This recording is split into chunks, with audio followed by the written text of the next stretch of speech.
कर रही हो, क्योंकि तुम उसकी बीवी होकर उसको अपने जिस्म से रोक रही हो और फायदा उठाने का मौका नहीं देती हो। इसलिए फरमाया कि अगर औरत को बच्चा भी हो रहा हो और वो ऊंटनी के ऊपर बैठी हो, ज़चकी के वक्त, बच्चे की पैदाइश के वक्त औरत को एक ऊंटनी पे बिठाया जाता था अरब के अंदर, ताकि आसानी से डिलीवरी हो जाए, आसानी से बच्चा पैदा हो जाए। फरमाया अल्लाह के नबी ने, अगर तुम उस ऊंटनी पर भी बैठी हुई हो और तुम्हारे बच्चे का डिलीवरी का वक्त करीब हो और इस हाल में तुम्हें तुम्हारा शौहर हम बिस्तरी के लिए तुम्हें बुलाए, तुमसे वो ये चाहे कि हम अपनी बीवी से फायदा हासिल करें, तो आए औरत, तुझे उस वक्त भी अपने शौहर के पास जाना पड़ेगा, इसलिए कि उसके दिल में लगी हुई आग को तेरे अलावा कोई बुझा नहीं सकता है।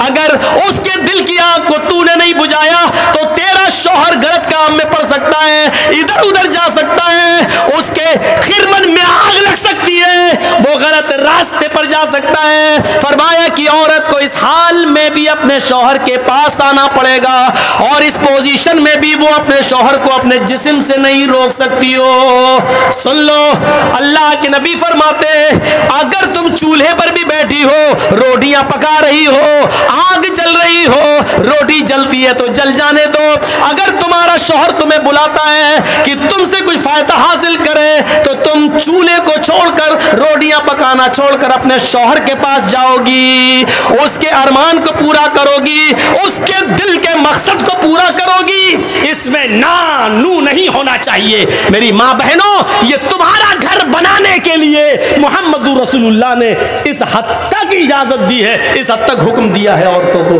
ताकि तुम्हारा भी घर बना रहे और उसका भी घर बना रहे और वो दूसरी तरफ न भटकता। शौहर की इताअत और फर्मा बरदारी हर हाल में जरूरी है। यहां तो शौहर की इताअत होती है, शौहर की।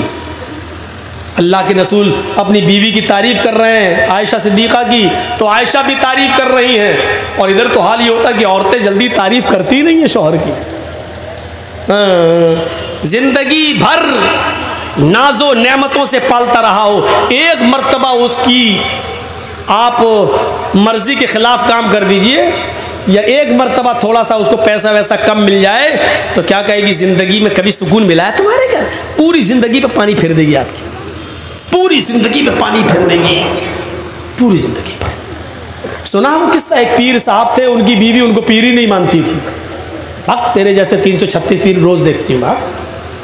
एक बार उस औरत ने देखा कि आसमान पर एक पीर साहब उड़ रहे हैं, मुसल्ला हवा में बिछा हुआ है और उस पर खड़े होकर नमाज पढ़ते हुए जा रहे हैं। तो औरत ने अपने शौहर से कहा, एक तुम पीर बने फिरते हो, आज मैंने एक पीर देखा है। देखा है? कहाँ? आसमान में।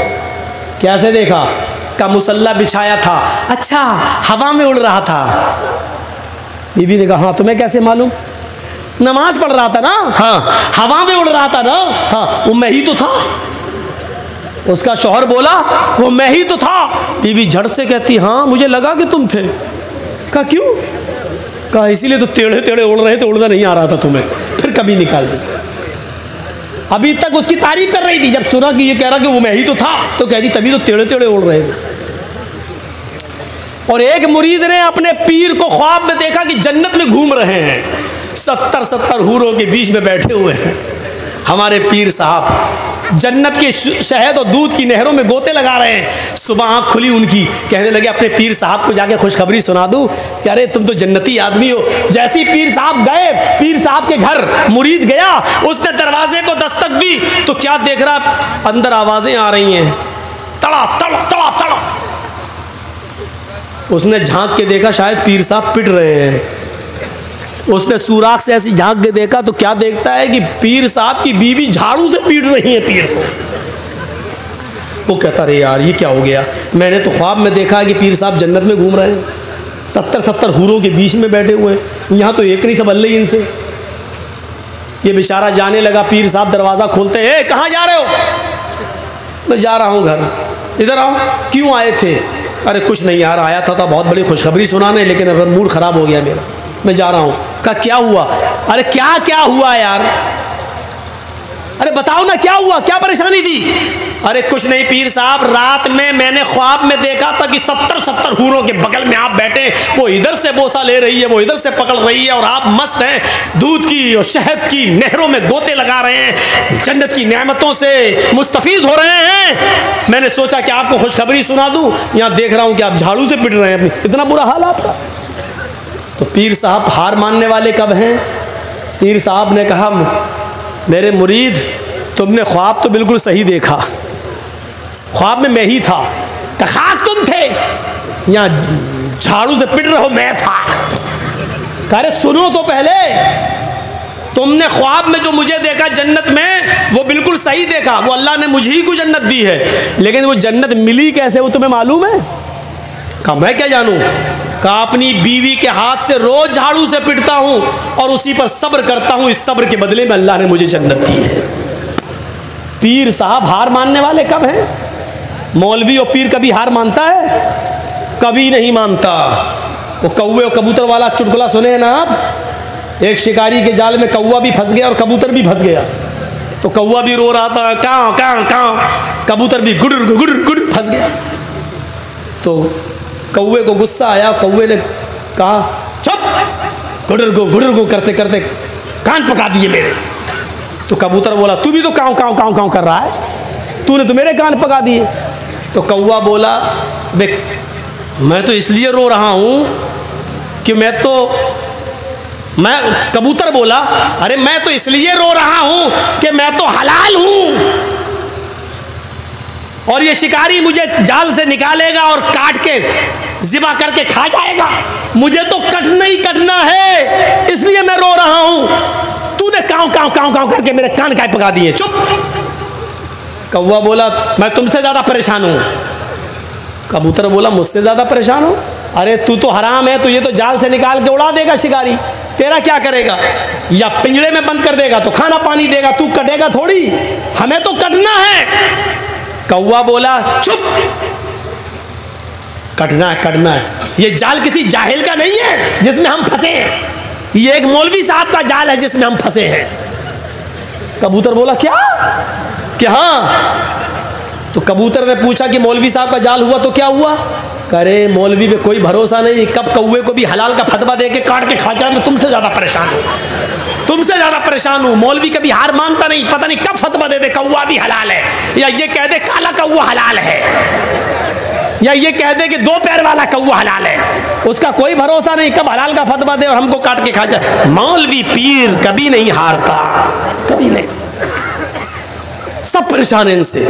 तो वह अतात बालहा, अपने शौहर की इताअत और फर्मा बरदारी, ये 4 काम जो औरत कर ले, इमाम कायनात ने फरमाया, अल्लाह के नबी ने फरमाया, अलमरातु इज़ा सल्लत खम्सा व सामत शारा व अहसनत फरजा व अतात बालहा, जो औरत ये 4 काम कर ले, 4 काम कर ले, 5 वक्त की नमाज पढ़ ले, रमजान के पूरे महीने के रोजे रख ले, अपने शर्मगाह की हिफाजत कर ले और अपनी शौहर की इताअत और फर्मा बरदारी कर ले, फलतदखुल मिन अय्यि अबवाबिल जन्नति शार, ऐसी औरत से कहा जाएगा, आय अल्लाह की नेक बंदी, तेरे लिए जन्नत के 8 दरवाजे खुले हुए, तू जिस दरवाजे से दाखिल होना चाहे हो जा, तू जिस दरवाजे से जाना चाहे चली जा, तू जिस दरवाजे से एंट्री पाना चाहे पा जा, तेरे लिए जन्नत के 8 दरवाजे खुले हैं। मेरी माँ बहनों, लो तुम्हारे लिए ये 4 काम करने पर अल्लाह के रसूल फरमाते कि जन्नत में एंट्री मिल रही है तुम्हें। 5 वक्त की नमाज पढ़ लो, रोजा रख लो, शौहर की इताअत कर लो, शर्मगाह की हिफाजत कर लो,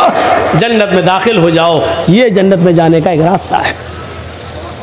जन्नत में जाने का एक रास्ता ये है कि अल्लाह के नबी सल्लल्लाहु अलैहि वसल्लम सहाबा किराम के बीच में बैठे हुए, बुखारी की रिवायत है, अचानक आपने एक सवाल किया, मन अस्बह मिनकुमुल यौम साइमन, तुम लोगों में से आज रोजा किसने रखा?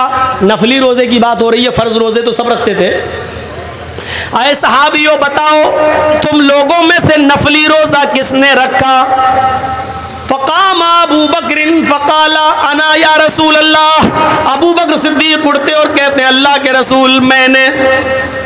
कहा बैठ जाओ। लोगों, रोजा रखने में अबू बकर आगे निकल गए।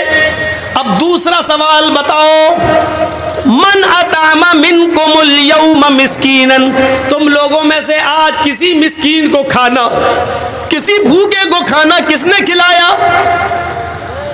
फ़क़ाम अबू बकर फ़क़ाल अना या रसूल अल्लाह। दोबारा अबू बकर सिद्दीक उठते और कहते हैं, आए अबू बकर, मैं रोजे से था, मेरे हिस्से का खाना बचा हुआ था, मैं खाना खा नहीं सकता था रोजे की हालत में, इसलिए मेरे दरवाजे पर एक भूखा आदमी आया, मिस्कीन आया, मैंने अपने हिस्से का खाना उसको खिला दिया। आपने कहा लोगों, अबू बकर खाना खिलाने में भी आगे निकल गए। बैठो। तीसरा सवाल आपने पूछा, मन आदा मिनकुमुल यौम मरीजन, आज तुम लोगों में से किसी मरीज की आयादत करने कौन गया? क्या तुम्हारे गांव में, तुम्हारे मोहल्ले में कोई मरीज था, कोई बीमार है जिसकी आयादत तुमने की हो? फ़क़ाम अबू बकर फ़क़ाल अना या रसूल अल्लाह।